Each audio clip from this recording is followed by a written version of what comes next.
अत्रि जी महाराज ने अपनी संहिता में कहा कि नारी उपवास नहीं कर सकती।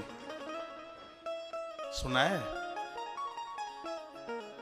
अब वो लिखी लिखाई मिल जाएगी, नारी उपवास नहीं कर सकती, नारी तीर्थ यात्रा नहीं कर सकती, नारी यज्ञ नहीं कर सकती, नारी सालिराम की पूजा नहीं कर सकती, तो धर्म तो चला जाएगा नीचे गड्ढे में। करने वाली आप हैं और आपके लिए बोल दिया जाए कि तुम ये नहीं कर सकते, तो फिर ये करेगा कौन फिर? और आप ये न करोगे तो लायक संतान का जन्म होगा कहां से, ये बताएं आप। तो ये बात अत्रि महाराज ने जो बात कही थी लोपामुद्रा के सामने, उसको 7 पन्ने पलट करके बात आई फिर। बस वही पहला पेज देख लिया, वहां तक 7वां पेज कौन जाएगा देखने के लिए? तो वहां 7 पेज पलटने के बाद लिखा हुआ था लोपामुद्रा अगस्त की पत्नी है, पतिव्रता नारी है। उसने कहा कि हे महात्मन, ये जवाब आप ठीक से बता देते, समझ में नहीं आया, क्या दोष काय की वजह से नारी उपवास नहीं कर सकती? तब उन्होंने जवाब दिया कि जो नारी घर में झगड़ा करती है, पति को लड़ती है, बड़ों की बात नहीं मानती, स्वेच्छा से घूमा करती है, हे लोपामुद्रा, यदि वो नारी व्रत करती भी है, उपवास करती भी है, तीर्थ यात्रा करती भी है, तो ये करने का उसको कोई भी फल प्राप्त नहीं होता। ये बात कही, उसको तो कोई पढ़ता नहीं। बस नारी सालिग्राम नहीं पूजती, नारी महादेव नहीं पूजती, तो नारी तो बस बच्चों को जन्म ही देती है और तो वो कुछ करती नहीं।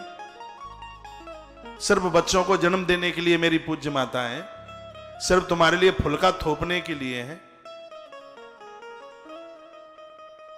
बहुत ठीक से समझिए, ऐसी नारी वो अपनी मुक्ति को प्राप्त कर लेती है, जिसकी वजह से घर में कलह नहीं होता, झगड़ा नहीं होता, घर की व्यवस्थाएं खराब नहीं होती। ये अपने हिसाब से 100 बार अलग अलग हो जाएं, यदि आप मेरी पवित्र व्यासपीठ की बात मानती हो तो कभी भी जीवन में पति से, परिवार से अलग होने की बात मत करना, ये आपके लिए बहुत बड़ा पुण्य होगा। और वामन पुराण में इसको नारी का आभूषण बताया। ताली मरी मराई बजाओगे,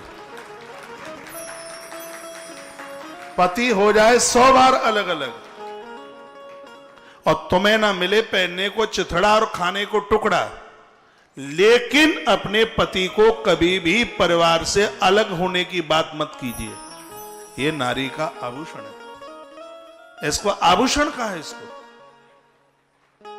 आपकी वजह से तो घर का संगठन होना चाहिए। और ये आप जानते हैं भाई और भाइयों में पहले कितना प्रेम होता है। पत्नी आने का मतलब ये तो है नहीं, एक स्क्रीनशॉट लीजिए, पत्नी आने का ये मतलब तो है नहीं कि परिवार बिखर जाए, सब अलग अलग हो जाए, कोई किसी को बात ना करे, ये तो ठीक नहीं है। तो भगवान शंकर की आंख में आंसू आ गए।